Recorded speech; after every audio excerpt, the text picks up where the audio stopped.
Lundi 3 février, un plaisir de vous retrouver pour vos journaux télévisés à la une ce soir. Voyager à moindre coût sans sacrifier la qualité des repas, c'est le pari d'Air France pour la classe économique. La compagnie s'est associée à l'école hôtelière de Punaouia. Découvrez les 2 recettes qui pourraient bientôt être servies à bord. Moins de sucre, mais toujours autant de plaisir. Un défi pour les fabricants locaux. Direction le laboratoire d'un producteur de glace réputé en quête du parfait équilibre entre gourmandise et légèreté. Les derniers chiffres de l'emploi sont tombés du mieux constaté en 2024 selon l'enquête emploi de l'Institut de la statistique. Sa directrice Nadine Journon est avec nous sur le plateau. Les Jeux du Pacifique 2027 se préparent. Après avoir accueilli l'édition 2011, la Nouvelle-Calédonie fait du repérage en Polynésie. Le comité olympique du Caillou visite en exclusivité les sites de compétition sélectionnés au Fénois.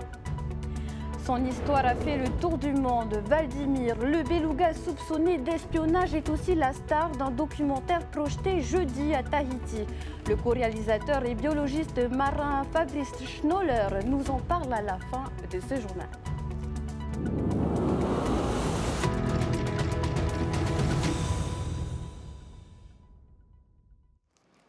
Air France mise sur les élèves de l'école hôtelière pour revoir sa carte.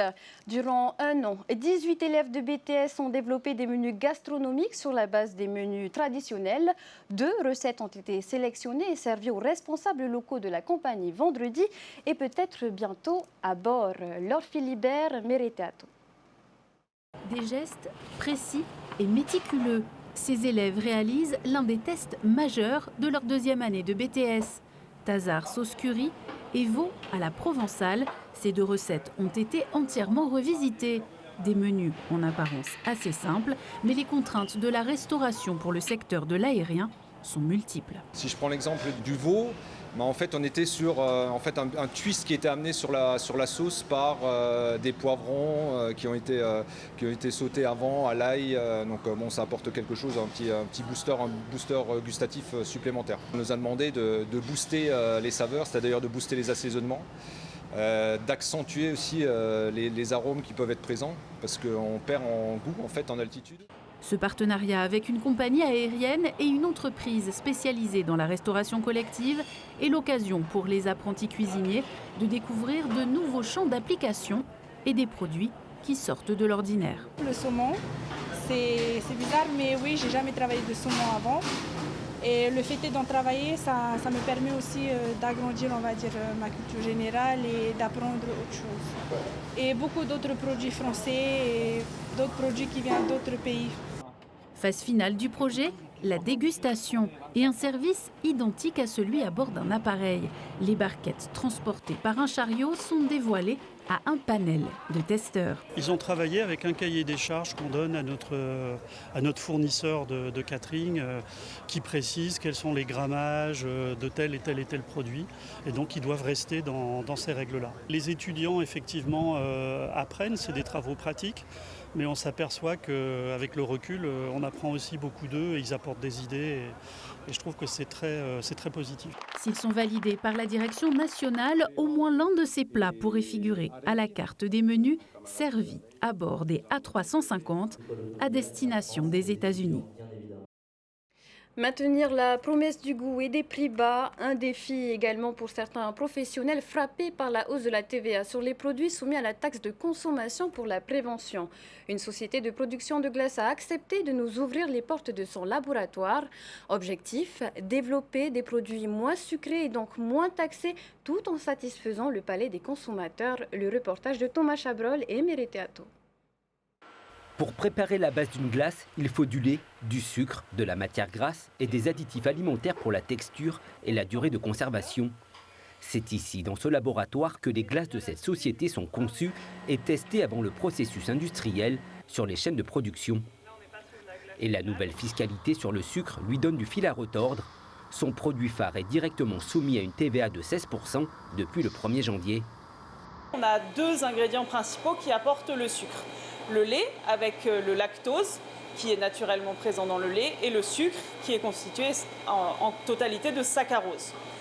Aujourd'hui, pour fabriquer une glace qui ne soit pas soumise à cette TVA à 16%, il faudrait qu'on soit à moins de 5%. Or, avec juste la présence du lait, on a déjà 5% de lactose, donc 5% de sucre. La recette semble donc simple, pas besoin d'ajouter du sucre. Mais en pratique, l'ingrédient est indispensable selon cette responsable en recherche et développement.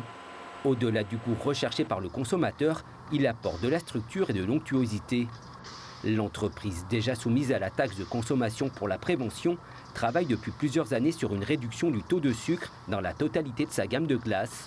Si elle assure être parvenue à afficher un taux de 19%, le plus bas du marché, difficile de faire mieux sans dégrader le goût et la consistance. Les résultats des premiers essais ne sont pas concluants. On va avoir un problème qui est que on n'a pas assez d'éléments solides pour contenir l'eau qui est présente dans le lait. Et donc on va avoir un phénomène où l'eau va cristalliser et donc on va avoir des particules que notre palais va sentir dans la glace. Donc on va perdre complètement cette onctuosité qui est attendue dans ce type de produit. En boutique, la hausse de la TVA se ressent déjà. Les ventes ont diminué de 13 à 18% selon les produits depuis le début de l'année. L'entreprise envisage de développer de nouvelles gammes comme des pots de plus petite taille pour maintenir un prix compétitif sur le marché. Autre piste envisagée, la glace à l'eau sans sucre. Mais pour lui donner du goût, il faudrait alors se tourner vers les édulcorants. Des additifs aussi pointés du doigt pour leurs risques sur la santé. Autre actualité au volet économique, les résultats de l'enquête emploi 2024 ont été présentés aux médias ce matin par l'Institut de la statistique. Que faut-il en retenir? Élément de réponse en plateau avec la directrice de l'ISPF, Nadine Jourdan. Bonsoir. Bonsoir, Yaourana. Alors, premier constat, du mieux en 2024 avec un taux d'emploi à son plus haut niveau depuis 6 ans. Oui, exactement. Donc, le taux d'emploi mesuré en 2024 s'élève à près de 58%, donc c'est près de 2 points au-dessus du niveau mesuré l'année précédente en 2023. Alors ce résultat, il provient de l'enquête annuelle sur l'emploi, cette nouvelle enquête qui est menée depuis 2018 et donc depuis 6 ans, depuis qu'elle est menée, eh bien c'est la première fois qu'on mesure un taux d'emploi aussi élevé. Alors peut-être 2 mots sur l'enquête. C'est une enquête qui est menée en partenariat avec le CEFI, donc Service de l'emploi, formation de l'insertion, qui est financé par le CEFI et qui permet de mesurer quel est un peu le climat sur le marché de l'emploi. Chaque année, entre mars et juin, les enquêteurs se rendent dans les familles et questionnent sur la situation au regard de l'emploi. Les indicateurs sont plutôt au vert en 2024 avec également un taux de chômage en baisse. Oui, avec un taux de chômage qui baisse et qui s'élève à 7,5%, donc c'est un taux très bas. Et on a pu observer qu'il y a 3700 personnes de plus en emploi en 2024 par rapport à 2023. Donc on a estimé à 106 000 personnes, nombre de personnes en emploi entre 15 ans et 64 ans dans cette classe d'âge. Alors on va s'intéresser aux jeunes. Chez les jeunes, les chiffres démontrent une progression entre 2023 et 2024, bien que le taux d'emploi chez les jeunes reste bien moins élevé que chez les 30-64 ans par exemple. Oui. Alors, le taux d'emploi progresse pour toutes les classes d'âge, donc c'est plutôt une bonne nouvelle, mais il progresse plus vite pour les plus de 30 ans, en particulier pour les 30 à 49 ans. Alors que le taux d'emploi progresse très légèrement pour les jeunes, c'est pas en soi une mauvaise chose parce que les jeunes peuvent rester davantage en études. C'est ce que l'on constate ailleurs. Donc, et c'est ce qu'on constate aussi ailleurs où quand l'emploi s'améliore, il concerne d'abord les catégories les plus actives, donc les 30 à 49 ans. On remarque aussi que le taux des emplois dits fragiles reste plus élevé chez les jeunes. Oui, alors nous avons regardé la qualité de l'emploi aussi. Donc ces emplois fragiles, donc ce sont les CDD, les stagiaires. Donc ces emplois-là diminuent, leur part diminue. En 2024, nous les estimons à 12% de l'emploi, c'était 13,5 en 2023. Donc on a une amélioration pour l'ensemble des classes d'âge et pour les jeunes aussi. Inégalité persistante selon l'âge, mais aussi selon le sexe, le genre. L'écart d'insertion entre les hommes et les femmes augmente d'1 point entre 2023 et 2024. Cet écart est de 5 points, il me semble, en France métropolitaine. Oui, alors l'écart se creuse, effectivement. C'est peut-être le résultat qui est un petit peu plus mitigé cette année. Le taux d'emploi progresse pour les femmes et pour les hommes, mais il progresse plus vite pour les hommes. Et en 2024, pour les hommes, le taux d'emploi atteint 64% et il est de 51% pour les femmes. Donc un écart de 13 points et effectivement, il s'est creusé d'1 point supplémentaire. Oui. Autre constat lors de cette enquête, une progression plus rapide de l'emploi dans la zone urbaine de Tahiti et aux îles sous le vent. C'est une tendance déjà observée les années précédentes ? Oui, alors on voit que l'écart se creuse légèrement.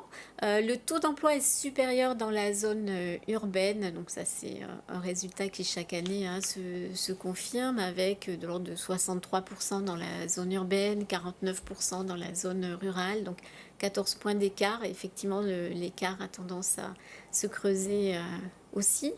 Et puis parmi les résultats, il y a aussi un écart important selon le niveau de qualification, selon le niveau de diplôme.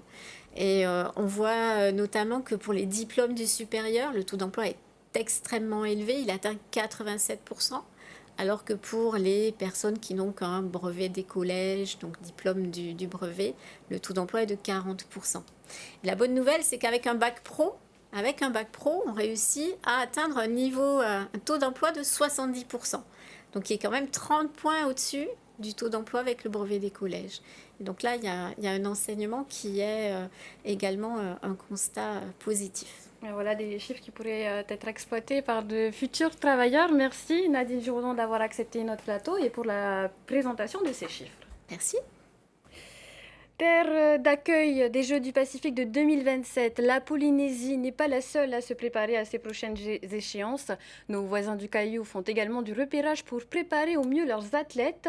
L'occasion pour nos organisateurs de s'imprégner de l'expérience des Jeux calédoniens de 2011. Sophie Guébel, Jeanne Tinoroy.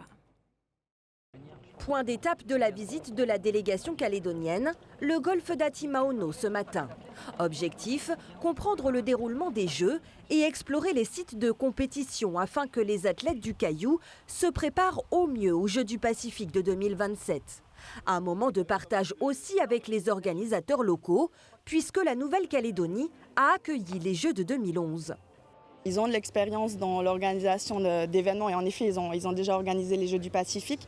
C'est aussi intéressant d'avoir leur retour parce que c'est quand même un comité olympique présent, très présent même dans le mouvement sportif océanien. Ils ont besoin aussi de eux de leur côté rassurer leurs athlètes qui viennent de vivre quand même pas mal de choses difficiles, donc ils ont besoin d'être rassurés. Mais en fait, voilà, on se rassure mutuellement et on avance ensemble, on va dire main dans la main. La Nouvelle-Calédonie qui sort d'une période de trouble mais qui joue la carte de la résilience. Un exemple pour la Polynésie alors que les Jeux de 2027 sont menacés par des coupes budgétaires. Je vois un petit peu avec ce qu'on a connu les derniers mois à Nouméa, en Nouvelle-Calédonie. Je crois que le monde sportif est toujours très résilient, c'est-à-dire qu'on ne baissera jamais les bras. Et je pense que mon collègue Louis, ici donc à Tahiti, lui fera ce qu'il faut pour que les Jeux se passent du mieux possible, qu'on aille jusqu'au bout. Je pense que la population l'attend depuis 1995, donc je pense que tout le monde aujourd'hui est là pour dire qu'il faut que les Jeux se déroulent. Nous aujourd'hui, on a obtenu la candidature, on a mis en place la cause conformément à la charte et on continue à travailler. On est nous dans un objectif de réaliser les Jeux, de réaliser les plus beaux Jeux. Après, effectivement, est-ce que le président a d'autres peut-être données que nous n'avons pas, notamment au niveau des finances, puisqu'on dépend des finances effectivement du pays. Le FENUA qui devra également composer avec un budget de 18 milliards au lieu des 30 initialement prévus. La délégation calédonienne, elle, est la première à visiter les sites qui accueilleront les Jeux du Pacifique. Elle repartira demain sur le Caillou. Pour rappel, les Jeux de 2027, ce sont 24 pays participants et 4500 athlètes attendus en Polynésie. Et notre équipe sur place en a profité pour faire réagir Christian Wongsang, aujourd'hui conseiller technique en charge des Jeux du Pacifique 2027. Rappelez-vous, en mars 2024, il avait été soupçonné de détournement de fonds publics. Une enquête avait été ordonnée à l'initiative de l'ancien procureur général. L'affaire a été classée sans suite, l'actuel procureur estimant que Christian Wongsang n'avait commis aucune infraction. On écoute sa réaction au micro de Sophie Guébel et Jeanne Tinoroy. Merci de m'apprendre la nouvelle, parce que moi j'ai mis ce dossier de côté, j'ai avancé tranquillement. Et tant mieux, parce que c'est vrai que ça fait des dégâts, mais j'avais rien à me reprocher. Voilà, exactement. C'est exactement ça, donc du coup je suis bien content de cette nouvelle et j'espère qu'on pourra avancer sereinement. Il y a beaucoup de choses qui sont remises en question, de savoir est-ce que tu as bien fait les choses, qu'est-ce qui s'est réellement passé et pourquoi ça prend des proportions aussi grosses. Et c'est là que tu vois que tu es juste le dommage collatéral de quelque chose de plus gros. Donc malheureusement, c'est le jeu. Quand ça touche des personnes qui connaissent le jeu, on a les épaules assez fortes pour ça. Mais dès que ça touche la famille, là, ça devient un peu compliqué. Et je pense qu'on a plus besoin de cohésion pour pouvoir avancer sur les gros projets du pays plutôt que des choses comme ça. On reste dans la sphère sportive avec l'Assemblée générale de la Fédération tahitienne de Va'a samedi à Pir'e. L'occasion de présenter une nouvelle assurance pour le remboursement partiel des frais médicaux des athlètes en cas d'accident. Les détails avec Naya Bennett et Andy Yeb. C'était en septembre dernier, victime d'un malaise en pleine compétition, le vice-président de la Fédération tahitienne de VA avait été hospitalisé aux États-Unis, un pays où le moindre problème de santé peut coûter cher. Si l'intéressé s'en est sorti sans séquelles, la facture des services de santé californiens est salée, soit 3 millions de francs. Des frais que l'assurance sportive du licencié ne couvre qu'en petite partie et comme un malaise est vite arrivé en compétition de VA, la fédération propose désormais une couverture complémentaire à 4 600 francs pacifiques par déplacement. Cette assurance de licence que nous avons, elle va couvrir l'accident, mais elle a toujours un taux. Il ne va pas dépasser. Et comme le taux de nos hôpitaux ici localement, ils sont très bas. Donc si on monte à 10 millions, il y aura certainement un remboursement de 1 million ou moins. Cette assurance à 4 600, comme je disais, ça vaut vraiment le coup. Tu as une couverture jusqu'à normalement 50 millions sur ton déplacement, c'est-à-dire départ et retour. Parce qu'il ne faut pas aussi oublier, quand tu vas t'entraîner pendant les entraînements, ce n'est pas la compétition, mais tu es couvert aussi par cette assurance. C'est là la différence.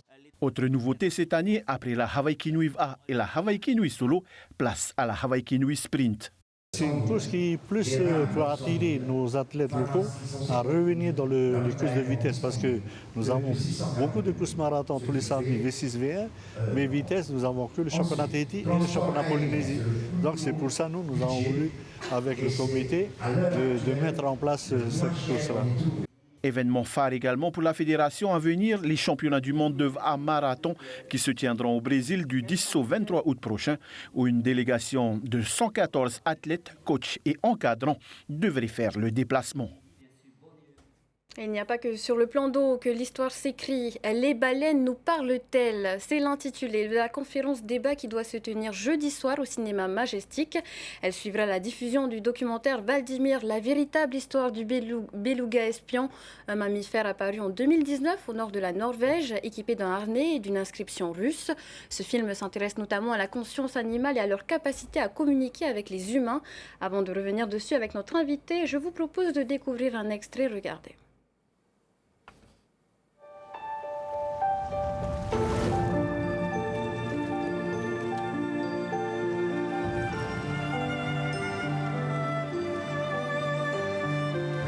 Valdimir surgit de nulle part. Il a fait les 300 km qui nous séparent pour venir nous rejoindre exactement là où on est censé étudier les orques.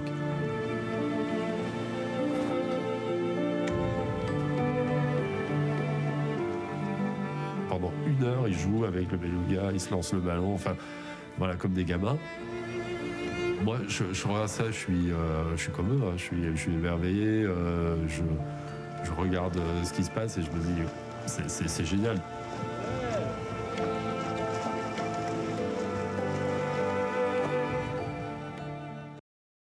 Fabrice Schnoller, bonsoir. Bonsoir. Vous êtes ingénieur du sang, biologiste marin pour ne citer que ça et co-réalisateur du documentaire sur Vladimir, un beluga soupçonné d'espionnage. Vous vous êtes intéressé à sa véritable histoire. Quel a été le point de départ de cette aventure ? Alors c'est le hasard, j'étais en Norvège en expédition sur un navire pour étudier les orques, parce qu'il y a un grand rassemblement d'orques, plus de 1000 orques en Norvège tous les ans. Et Vladimir est venu, a surgi de nulle part, il a fait 300 km comme je le dis dans le film, il était censé être bien plus au nord. Et il est arrivé comme ça, juste après un événement assez notable. Il y avait un équipage sud-africain qui fêtait la victoire de la Coupe de rugby. Et le beluga est arrivé, il a dit « Moi, je veux m'amuser avec vous ». Il a senti la joie sur ce bateau et voilà, il s'est inséré dans le groupe. Au-delà de son histoire à lui, il est aussi question de la communication chez l'animal. Qu'est-ce qui vous a marqué lors de vos recherches ? Alors, la communication chez les cétacés, c'est un sujet difficile parce qu'on sait qu'ils sont capables de communiquer, on sait que les dauphins, notamment, sont capables d'échanger des concepts assez complexes, mais personne ne sait comment. On échoue à l'étudier depuis plusieurs décennies. Et avec Vladimir, on a eu l'opportunité d'amener un peu une pierre de plus à l'édifice, c'est-à-dire depuis quelques années, on sait notamment que les dauphins utilisent des noms. C'est-à-dire qu'ils utilisent des noms entre eux, ils utilisent des noms aussi avec les plongeurs ou même à l'avant des bateaux, mais ça n'avait jamais été prouvé avec les belugas. Donc avec Vladimir, on a eu la chance de pouvoir passer assez de temps, près de 8 mois en 4 ans, et d'arriver à décrypter son nom en langage beluga, c'est-à-dire dans des fréquences qui sont différentes des fréquences qu'on utilise. Mais donc c'est une démarche à la fois technologique, il faut être capable de l'analyser, de l'enregistrer, mais aussi de comprendre comment il réagit et de voir si à un moment peut s'enclencher une conversation. Et c'est un peu pour ça qu'on a utilisé ce titre qui est un peu provocateur. On aurait plutôt dû dire les baleines communiquent-elles, ou alors si on avait été un peu plus ambitieux, ont-elles un langage. Mais on a posé cette question finalement parce que on rencontre souvent, on cohabite avec ces animaux et on ne comprend pas toujours ce qui se passe. Alors, est-ce que la réponse est qu'il n'y a rien, qu'il n'y a pas de langage, ou est-ce que la réponse est que nous ne sommes pas capables, à ce stade, de le comprendre, de l'interpréter ? Est-ce qu'il vous a apporté des certitudes, en tout cas, cet animal ? Alors, avec Vladimir, on a un beluga, ou une baleine, puisqu'en anglais on dit beluga whale, assez exceptionnel parce qu'il recherche la compagnie des humains, et donc il est assez facile d'accès, il passe beaucoup de temps avec nous. Mais en même temps, il est né sauvage, il connaît les codes de sa communication. Donc ça, c'est assez unique. Mais malgré tout, ça reste très difficile parce que c'est des animaux qu'on a beaucoup de mal à interpréter. Ils n'ont pas d'expression faciale, on ne sait jamais dire s'ils sont intéressés, pas intéressés, contents, pas contents.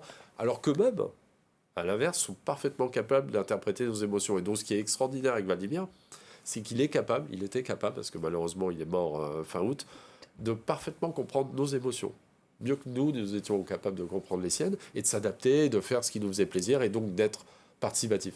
Et de faire preuve d'empathie lui-même. Comment est-ce que vous avez observé ça concrètement ? Alors, l'empathie, c'est quoi ? C'est la capacité à se projeter dans l'esprit de l'autre, c'est être capable de comprendre ce qui se passe dans la tête de quelqu'un d'autre. Et Vladimir, quelque part, il est passé de la Russie à la Norvège, donc il a atterri dans un pays qui fait 2000 km avec des gens qui ne s'intéressent pas vraiment aux baleines. Je dirais qui sont plutôt des chasseurs de baleines, voire des gens qui mangent des baleines, et pour eux c'est un gros poisson, et voir qu'est-ce que ça fait là, ça devrait être au pôle Nord. Et Vladimir, il a réussi, pendant tout ce voyage, à convertir ces personnes. À convertir le plus dur des pêcheurs, l'ancien chasseur de baleines, et il avait cette capacité vraiment, on pourrait dire il avait du charisme, tout simplement, à retourner les gens, à faire changer d'avis ces êtres humains qui d'habitude considèrent qu'un animal c'est un animal et qu'il n'y a rien à échanger, et finalement prenaient leur bateau, partaient à sa rencontre et essayaient de communiquer avec lui. Et vous aurez l'occasion d'en discuter et même de questionner ce sujet jeudi lors donc, de la conférence débat qui suivra la projection de votre film au cinéma Majestic. Avis vous intéresser, donc le rendez-vous est donné. Merci beaucoup Fabrice d'avoir accepté notre invitation. Merci, et puis merci à Adéquation qui a organisé ce débat avec Air Tahiti et Hertz. Je les remercie beaucoup. Et puis nous vous en parlions samedi en présence de Billy Zane. Le biopic retraçant le parcours de Marlon Brando pour l'acquisition de Tetiaroa a été présenté en avant-première hier soir au Grand Théâtre de la Maison de la Culture. Une projection en présence des équipes locales ayant travaillé sur le film, mais aussi des acteurs comme la chanteuse Tina Ley, aperçue dans le public. Avant de se quitter, direction les Marquises à Nukuhiva. Le chantier de l'extension de l'hôpital Louis Rollin est bien avancé. On fait le point sur ce projet chiffré à 700 millions de francs avec Roni Moufat et Mataï Horey. Un an et demi après la pose de la première pierre, les travaux d'extension de l'hôpital de Nukuhiva ont bien avancé. Le futur laboratoire d'analyse médicale en témoigne. Les laborantins ont d'ores et déjà investi les lieux en attendant la fin des travaux sur près de 700 mètres carrés de surface supplémentaire. Les travaux qui ont coûté 700 millions, c'est le laboratoire qui est déjà en fonction et qui fonctionne bien. Et de l'autre côté, l'extension du futur dispensaire qui va prendre une vraie ampleur puisqu'il est beaucoup plus grand que l'ancien et va pouvoir faire de la santé primaire au plus près de nos citoyens et accueillir tout ce qui est bobologie. Comme ça, l'hôpital s'occupera des maladies les plus dures et de l'autre côté, nous aurons un dispensaire qui s'occupera au mieux de notre population. Situé à 1500 km de Tahiti, l'archipel marquisien est un véritable défi en termes de santé publique. Compte tenu de l'éloignement des îles, les patients sont acheminés par hélicoptère ou par bateau pour se faire soigner, même si l'hôpital de Nukuhiva, dans sa forme actuelle, répond aux besoins de ses habitants. Pour le ministre de la Santé, garantir un accès équitable aux soins, même aux habitants les plus isolés de l'archipel, est une priorité. C'est l'hôpital des Marquises, l'hôpital Louis Rollin, c'est l'hôpital des Marquises, parce qu'en fin de compte, quand il y a une évacuation inter-île, c'est ici qu'on vient. On a des blocs opératoires, on a des chirurgiens, on a des gens qui sont là pour stabiliser les personnes quand il y a une urgence, avec les hélicoptères qui viennent. Et puis une fois qu'ils sont stabilisés, ils peuvent être renvoyés sur Papeete. Donc c'est l'hôpital de toutes les Marquises. Si les délais sont respectés, ce nouvel édifice devrait être inauguré au mois de juin 2025. Voilà, et continuez votre soirée sur TNTV avec un nouveau numéro du magazine To'ufenua To'uora. Plus tard, la série Cat's Eyes, suivie de nouvelles investigations d'enquêtes exclusives. Très belle soirée à tous, à demain. Retrouvez ce journal en replay sur notre site internet et notre application mobile TNTV.